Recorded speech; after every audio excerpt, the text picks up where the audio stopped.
Pozdravljeni in dobrodošli v oddaji Minute za kulturo. Nocoj je naš gost, pisatelj, urednik, založnik, spletni oblikovalec in še marsikaj, o čemer bo vas pregovorila. Dobrodošli, gospod Andrej Ivanuša oziroma Ivanuša. Dober večer. Najprej za tiste, ki vas ne poznajo, odkot prihajate, kako ste pravzaprav začeli v svetu besed, knjig in tako naprej. Ja.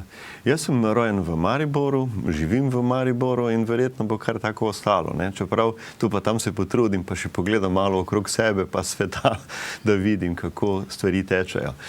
Zdaj z literaturo, z pisanjem, z temi zadevami se je pravzaprav začelo zelo zgodaj. Jaz sem se naučil brati še pred šolo in seveda sem navdušeno bral zgodbice, pravljice in tako naprej. Imam sestro, ki je 2 leti mlajša od mene in zvečer sem mi te pravljice obnavljal. In seveda, ko je pravljic zmanjkalo, sem si začel izmišljevati svoje. In seveda je tudi to ostalo v osnovni šoli, odlični spisi, v srednji šoli sodeloval pri kulturnih časopisih srednješolcev, tudi na fakulteti, sodeloval na srečanjih pesnikov in pisateljev začetnikov, vendar nikoli nekako ni bilo to resna zadeva, da bi knjigo, želja je že bila, ne, ampak da bi knjigo izdal, pa ne vem. No, kakorkoli že, ko je bil sin star 5 let, sem obral Medveda Puja, ko je zmanjkalo Medveda Puja, sem potegnil na svetlo eno svojo kratko zgodbo in sin je vprašal, kako gre pa naprej.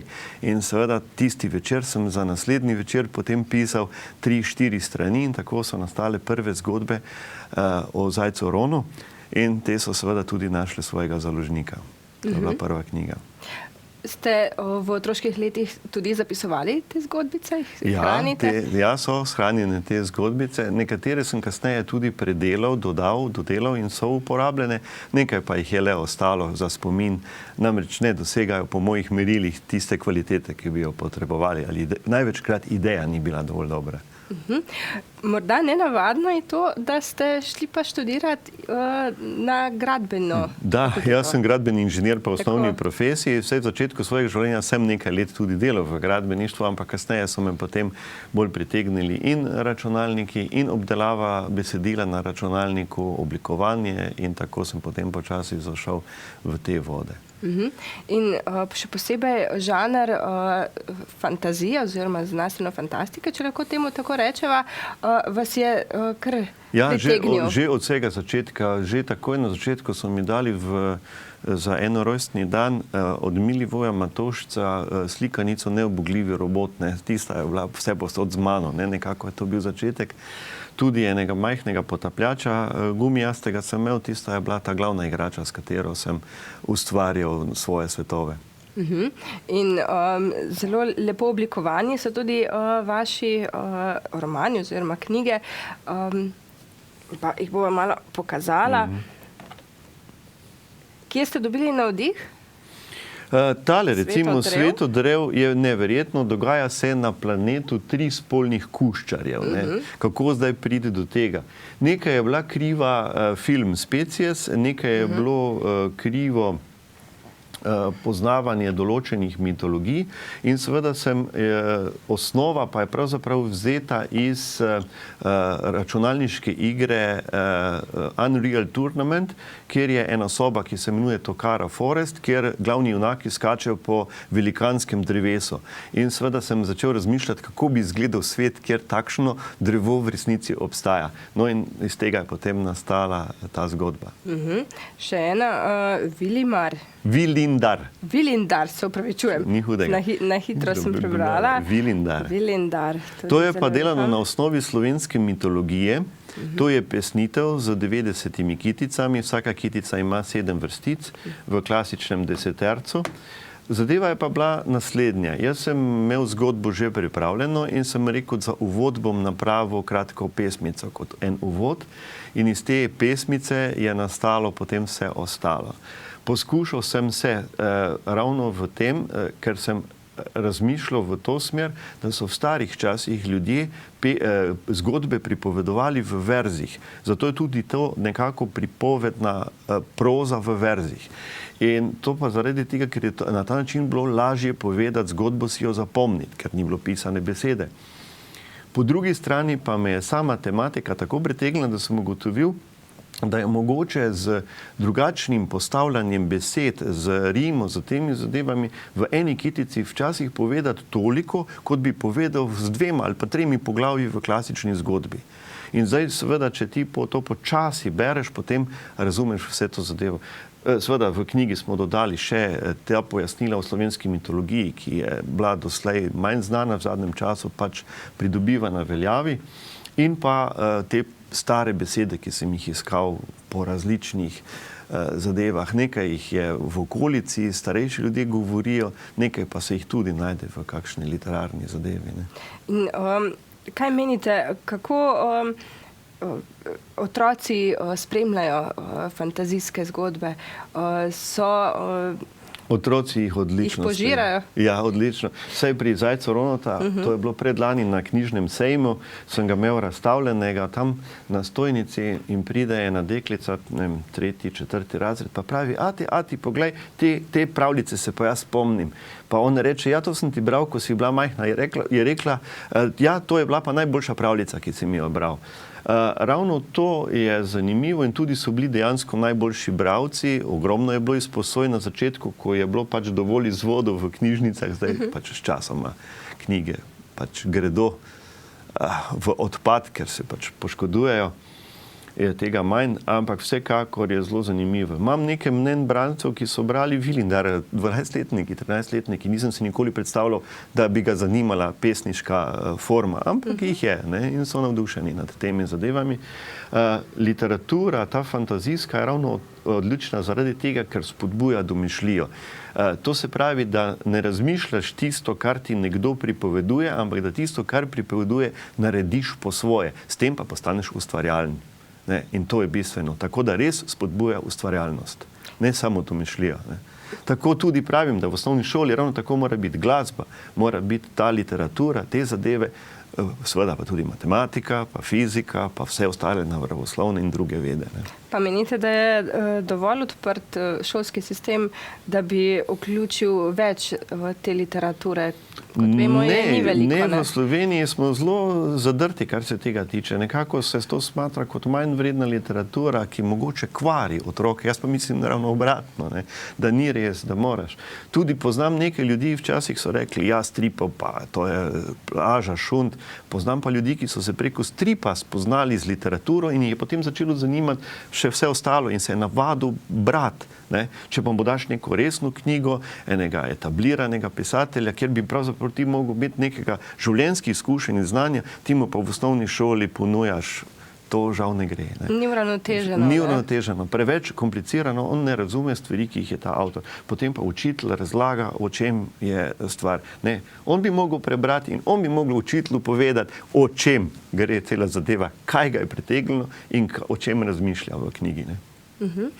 Pisali ste pa tudi razne priročnike o osebnem računalniku.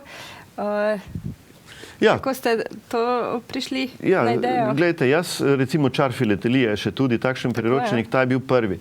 Ker se sam zbiram zamke, danes to v zatonu, ker se zbira druge stvari, ampak Čar filatelije je bil pač ta slovenski priročnik. Potem sem pa se srečal z urednico v Gospodarskem vestniku, ki so imeli serijo Kaj moram vedeti, in so prišli na razgovor, da pač nimajo ničesar še osebno računalnikov, ki so takrat v pisarne prihajali. No in v tej knjigi sem pač napisal, kako je treba urediti to mesto, kateri programi so primerni za pisarno in tako naprej. Ampak to je bilo še v dosovskih časih, danes je to že zastarela zadeva. Je pa najbolj zanimivo kot zgodovinski zapis, ne? Kakšne računalnike so včasih imeli, zdaj otroci se jim niti ne sanja, ne? Kako je bilo na začetku. Kako pa ste prišli na idejo ustanoviti založbo? Ja, nekako je to teklo pravzaprav po neki naravni poti. Moje knjige seveda je založil drugi založnik, potem smo se pa pogovarjali, da so mi določene stvari interesantne. Delal sem drobne brošure, kjer so bile že določene zgodbe ali pa kratki eseji ali pa kaj takega notri v teh brošurah. In potem je prišla ideja tudi o literaturi. Zelo pomemben je bil moj kolega Marko Košir. On je prišel enkrat, mi smo imeli sestanke v hotelu Ocean v Mariboru in vsi so se spraševali, čemu hotelu Ocean. On pa je bil ta pravi sogovornik, namreč on je strokovnjak tudi kot strojnik za železniške zadeve in je rekel, ja, Ocean je bila pa prva lokomotiva, ki je pripeljala v Maribor leta 1846 kot lokomotiva, ki je testirala most. Ocean se je pa imenovala zato, ker je bila kupljena v Združenih državah Amerike takrat. Vse je tista zgodba o tej lokomotivi zanimiva. No, Marko sam je pa tudi pisatelj teh glasbenih Tako smo ga knjig, tudi gostili. Ja. Gotovo se spomnite, tisti, ki ste gledali predstavitve knjige o Latku Korošcu, Marka Koširja in Petra Bedjaniča, ki nam jo gospod Ivanuša prijazno podarja za nagrade v naslednjih žrebanjih in pa tudi Drago Marijo Šijanec, Marijano Drago, tujec v dveh domovinah, ter Zvezdni prah 2012 in Zvezdni prah Druga galaksija.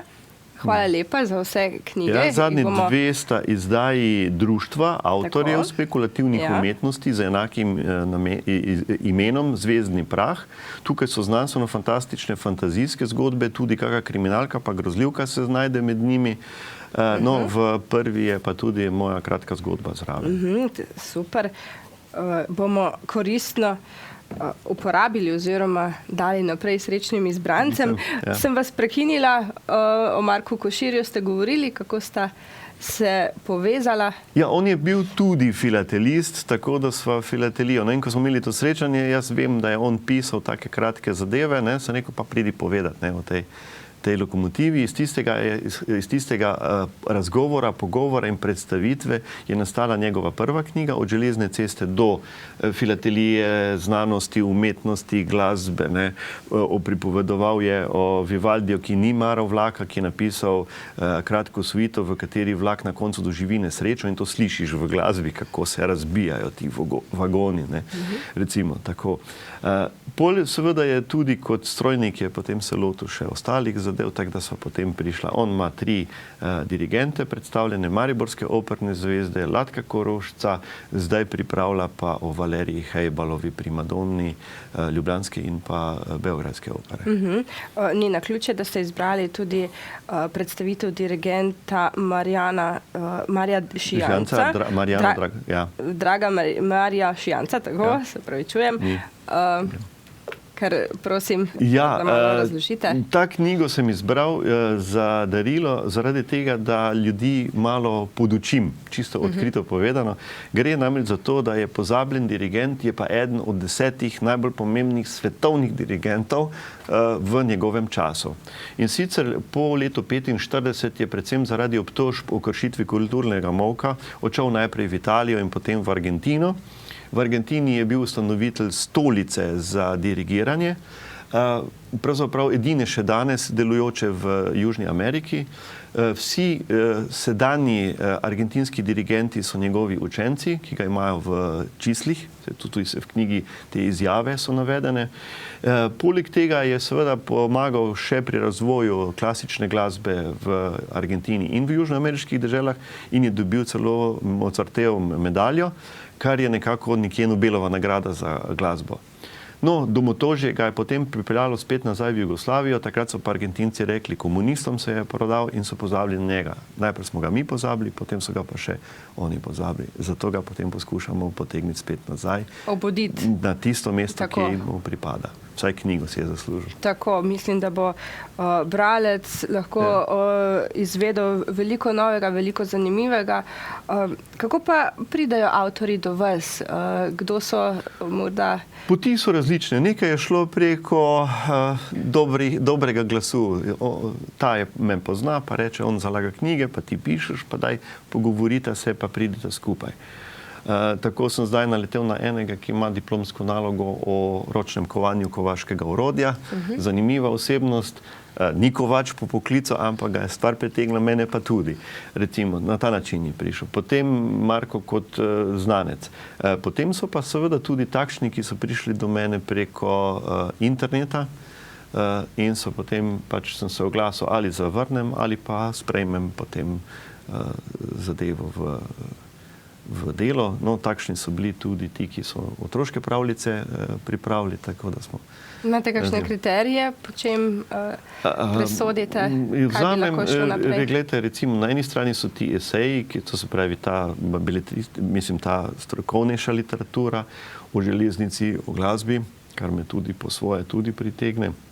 Potem so pa druge stvari, predvsem, kako bom rekel, rad imam določeno zvrst literature in seveda, če ta ustreza tistim mojim kriterijem, je jasna stvar, da se potem odločim.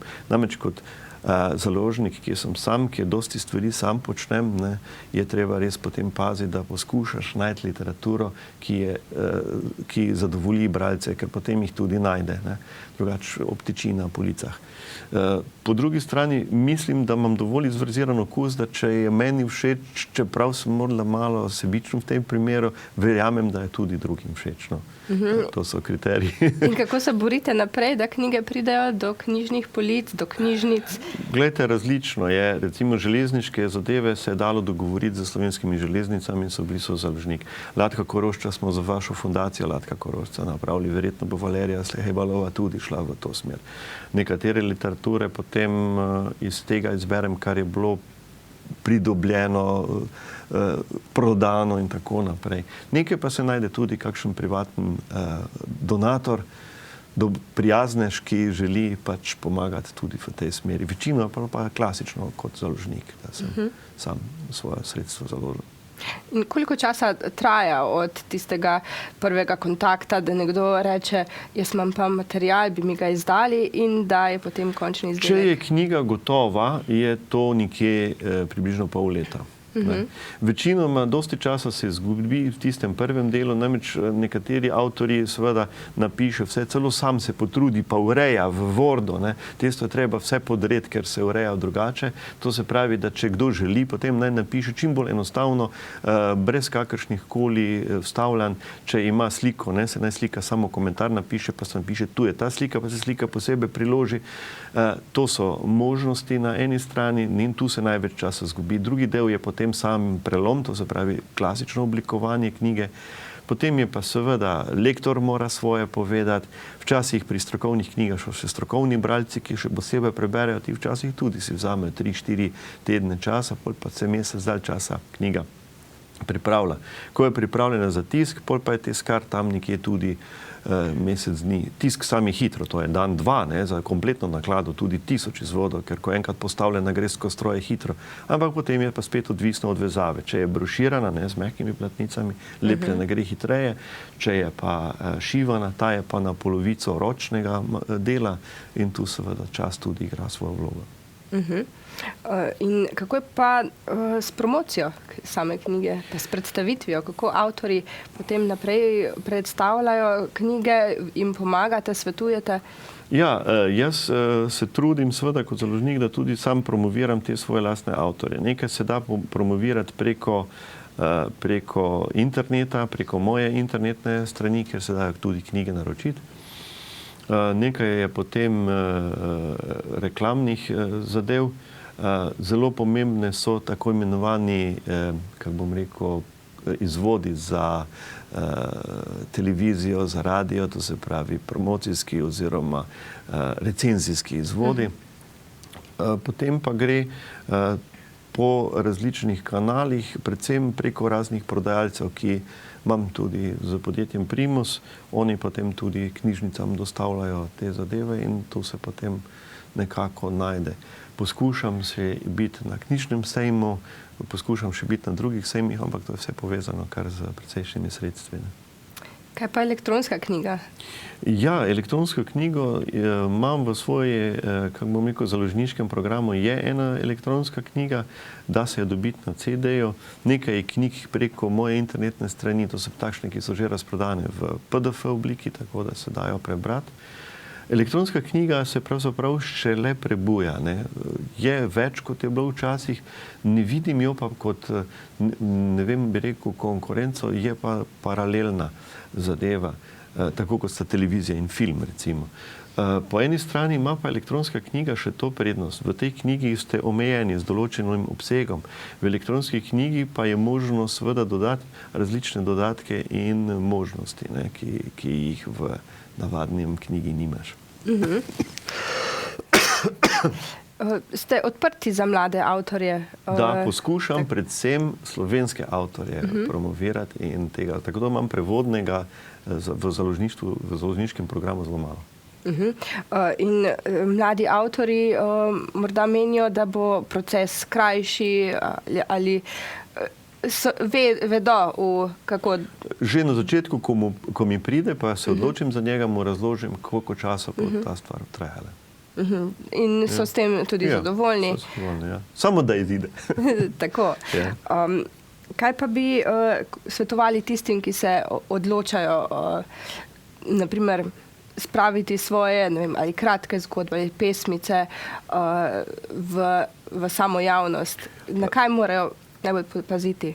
Pesniška literatura je največji problem. Zelo težko najde bralca in kolegi, ki poznajo to področje, pravi, da je skoraj več pesnikov, kot je bralcev, ne. In tu je glavni problem, zato je ta literatura več ali manj vsa financirana z pomočjo raznih društev in vseh teh zadev. Grejo preko raznih pesniških tekmovanj, tako da se pač promovira, da se potem izberejo tisti, ki so, kako bi vam rekel, ne morem reči kvalitetnejši, ampak boljši, drugačni, ne, berljivi, kakorkoli želite. Medtem ko pri kratkih zgodbah zadnje čase se pojavlja trend, da se pojavljajo, ne, večinoma pa se trudijo mladi avtorji, avtorice napisati daljše zgodbe. No, kakorkoli že, glavni nasvet je ne se vdati, poskušati naprej.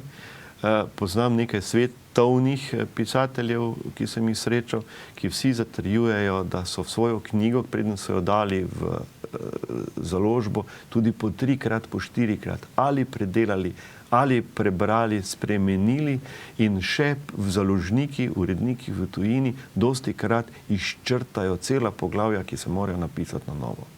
Tako da dobiš eno res strokovno knjigo. Seveda tam je več možnosti, večje naklade so, več denarja in seveda takšen proces seveda tudi dalj časa, mislim, je bolj uspešen, zato dobiš mogoče kvalitetnejšo delo. Ne pa obupati, mislim, v vsakem primeru, če imate idejo, zasledujte to svojo idejo in jo poskušate uresničiti v življenje. Morda vi trenutno kaj pišete? Imate v delu kaj? Ja, nekaj, kar ni znanstvena fantastika, začelo pa se je kot pravljica. In sicer moja mati mi je pripovedovala, Videm ob Ščavnici, to je v Prlekiji, so pripeljali leta, nekje takoj po prvi svetovni vojni, orožniki Jakoba, ki je bil zmešan, nor Jakob. Še danes ljudje tam poznajo to osebo, po drugi svetovni vojni je umrla in on je trdil, da je zlato kopal in da so mu zlato gusarji ukradli. Pasal je krave, ni se želel kopati drugje kot v potoku, spal je bolj ali manj na prostem, ni se želel stričiti in tako naprej. Dejansko čudak. Mene je pa zanimalo, kaj pa če ima človek prav. In sem šel raziskovati njegovo ime in priimek. Pot, ki je bila takrat običajna, to je bila okrog leta 1886, sem odkril, da je bilo to v Ameriko in sem ugotovil, da je prispel na Ellis Island v Združene države Amerike pred New Yorkom, ker je na njihovem seznamu ljudi, ki so prispeli kot imigranti v Ameriko. Dobro, v Ameriki je bil. Bil je točno v času velike zlate mrzlice na reki Yukon. Ok, zlato je kopal. Velika možnost je, da je to res. Ampak bistven je njegov stavek, gusarji so mi ukradli zlato. Iskal sem gusarje, ni jih na Atlantiku, ni jih na Tihem oceanu. Gusarji so točno tam, kjer morajo biti. Kdor je skopal zlato, je imel denar in si je kupil pot za rečno ladjo po reki Yukon domov. In na reki Yukon so rečni gusarji ropali zlatokope. Zanimivo. Ja, in to je osnova zgodbe. Aha, kaj veste, kdaj bo končana? Kdaj bo ugledala luč sveta? Pisateljsko verjetno tam nekje do začetka prihodnjega leta. Pa bomo pa videli naprej. Takrat nam boste pa sporočili, ne? Ja, če bo. Da bova kaj predstavila. Ja, saj. Tako. Ja. Kako vas kontaktirajo tako avtorji kot tisti, ki bi si želeli priskrbeti kak delček ali pa kakšno drugo knjigo, na ki jo imate? internetno stran, pa tam je dovolj obrazcev, poklikati, dovolj obrazcev, možnosti, naslovov elektronskih, pa se potem... Olajša internet takole, komunikacijo je hitrejša. Je hitrejša, ja. Tako, torej... Ja, tisti prvi kontakt, pol pa že telefon in pol se pa dalje pogovarjamo, osebni stik, pol pa gremo naprej. Tako, za začetek pa kar na internet, na spletno stran. Zdaj vas bom prosila, če mi pomagate pri nagradnem vprašanju oziroma žrebanju. Zastavili smo vprašanje, kdo je režiser filma Srečen za umret. Kar prosila bi, da izberete prvega oziroma žrebate. Ja, Prvi žrebani bo prejel knjigo založbe Karantanija, Skrivnost življenja najstnic, ki jo je napisal Primož Suhodolčan in stopnici za Kino Zagorje. Spode enega potegnemo ven. Tako, hvala lepa. Matevž Luzar, tako je. Sandra Zorec, Smuči dol 4411 iz Lake. Čestitke. Tako pokažemo. Super. Še drugega. Ja. Drugi žrebani prejme knjigo založbe Ved, prosim, pusti me na miru, ki jo je napisal Bojan Macuh in vstopnice za Kino Trbovlje. Aha, evo ga. Hvala. A to je pa iz iste družine, imamo pa pravilo, da iz iste družine ne bomo. Bomo še enega potegnili. Se opravičujemo, ampak tako je. Na tej strani, z druge strani. Manjši listek. Tako, da vidimo. Matevž Lužar sicer, ampak recimo, da se vse zatipkali. Nina Pikl, cesta 9. augusta 56 410 Zagorje. Bomo upoštevali odgovor. Takole. In pa še tretjega bi prosila, ta pa prejme knjigo založbe Obzorja, Poti in stranpoti slovenske politike, ki jo je napisal France Cukjati in knjižico Peli so jih o pletenju kit. Dobro. Evo. Hvala lepa. Matevž Luzar je odgovor. Podslal pa ga je Uroš Cerar, cesta 9. augusta 46 410 Zagorje ob Savi. Čestitke vsem trem nagrajencem. Takole, to prijetno dolžnost sva opravila, hvala lepa. Zastavljamo pa novo nagradno vprašanje založbe Karantanija in Ved. Če ste spremljali našo oddajo, ne bo težko, pa tudi mislim, da nasploh ne bo, katerega opernega pevca sva večkrat omenila v tej oddaji in pa tudi že prej smo ga obravnavali. Prvi žrebani bo prejel knjigo založbe Karantanija Mojih prvih 60, ki jo je napisal Ivan Sivec in vstopnici za Kino Zagorje. Drugi žrebani bo prejel knjigo založbe Ved, Mulci, še vedno v akciji, ki jo je napisal Bojan Macuh in vstopnici za Kino Trbovlje. Tretji žrebani pa bo prejel knjigo Mostovi vseh realnosti, ki jo poklanja avtorica kriminalke Maša Mlinarič, ki smo jo gostili prejšnjo oddajo.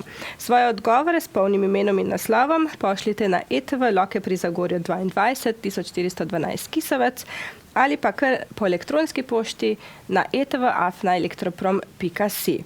Sprejemali jih bomo do 2. maja. Takole, kaj si želite še v letošnjem letu, kakšne načrte še imate? Ja, v letošnjem letu predvidevam, da bodo išle 3 knjige v moji založbi. Ena bo znanstveno-fantastična knjiga Bojana Ekscelenskega, tretja iz njegove sage Vitezi in čarovniki. Potem bo prišla železniška proga Zidani most Sežana Trst in pa upam, da bodo prišle zbirka nekaj pravljic več različnih avtorjev. Tako, mi se veselimo vseh del, gotovo bodo zanimiva. Jaz vam želim tudi, da bodo prišla na več knjižnih polic, na več tudi šolskih polic, morda tudi v šolske načrte. Tako. In da znanstveno fantastika oziroma fantazijski romani ne bodo izgubili na svoji čarobnosti. Ja, ravno literatura oziroma filmska industrija spodbuja vso zadevo in vidim, da dosti mladih ljudi bere fantazijsko literaturo v angleščini, ker jo je pač več na voljo kot v slovenščini.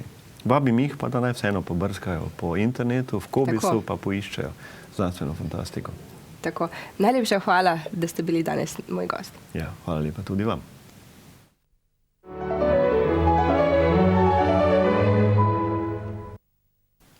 V Zagorju je 3 dni zvenelo zborovsko petje.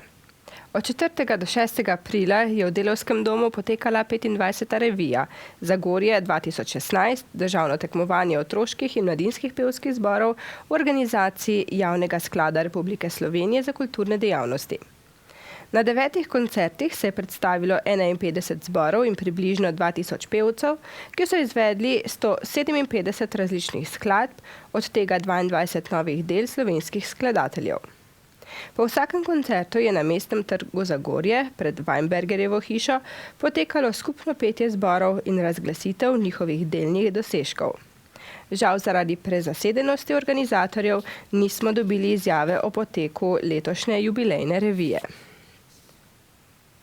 Galerija Medija spet gosti izredno plodovito akademsko slikarko Vesno Drnovšek, Izlačanko, ki trenutno živi in ustvarja v Ljubljani.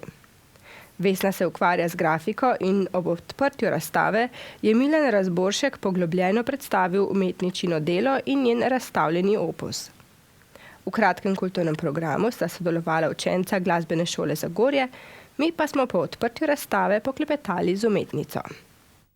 V svojih grafikah vsebinsko se lotevam, predvsem zanimajo me ljudje, njihove zgodbe, kaj se nam dogaja pravzaprav, ne, skozi vsak dan, skozi vse stvari, ki se kar naprej dogajajo v svetu, kako reagiramo na njih, kako se počutimo.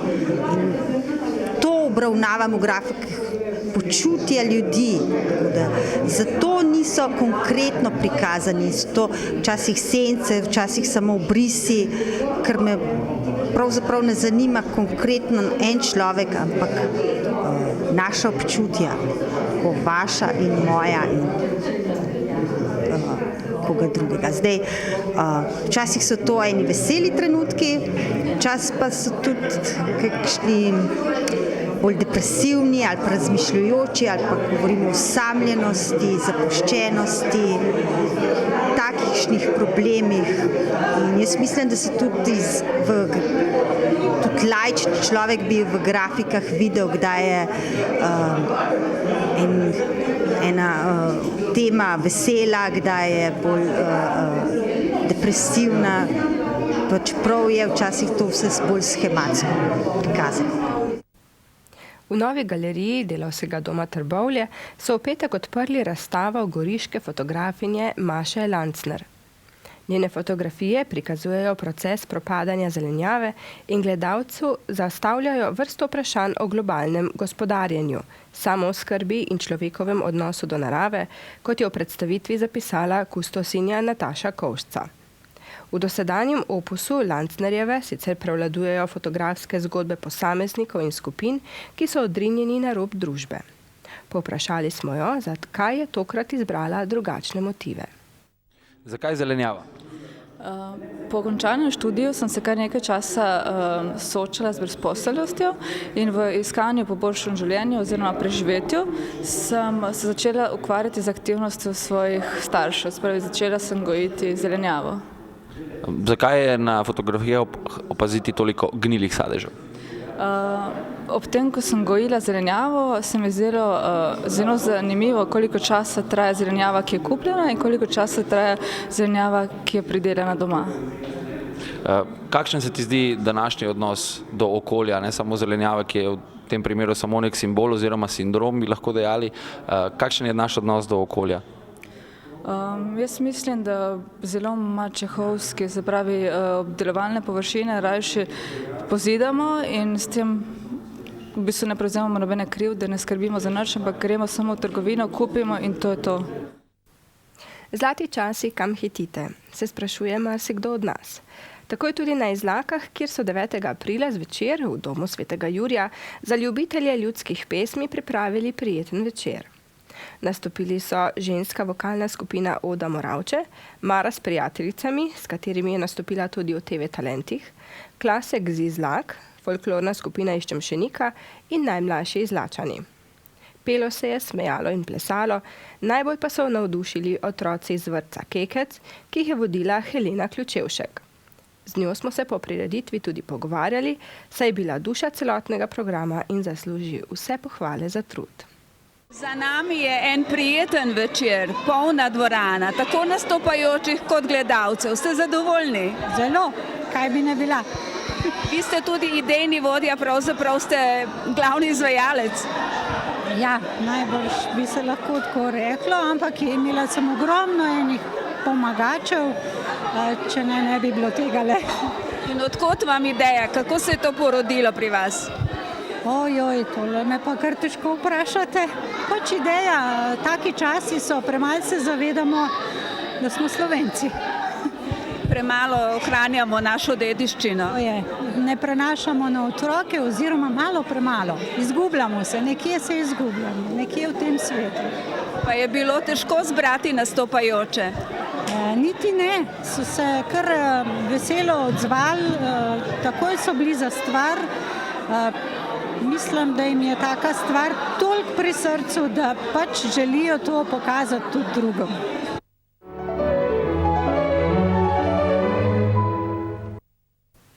Na televiziji ETV smo objavili 6. literarni natečaj Naj pesem ETV 2016. Na nagradnem natečaju lahko sodelujete z le eno še neobjavljeno pesmijo, razpisani pa sta 2 starostni kategoriji. V prvi skupini boste mladi pesniki osnovnošolci, v drugi pa pesniki starejši od 15 let. Pesem, opremljeno s polnim imenom, naslovom, rojstnimi podatki in telefonsko številko, pošljite najpozneje do 10. maja. V obeh starostnih kategorijah bomo podelili po 3 nagrade, prvo uvrščena pa prejmeta že lepo denarno nagrado. S tem pa smo prišli k koncu naše današnje kulturne oddaje. Imejte se lepo in nasvidenje.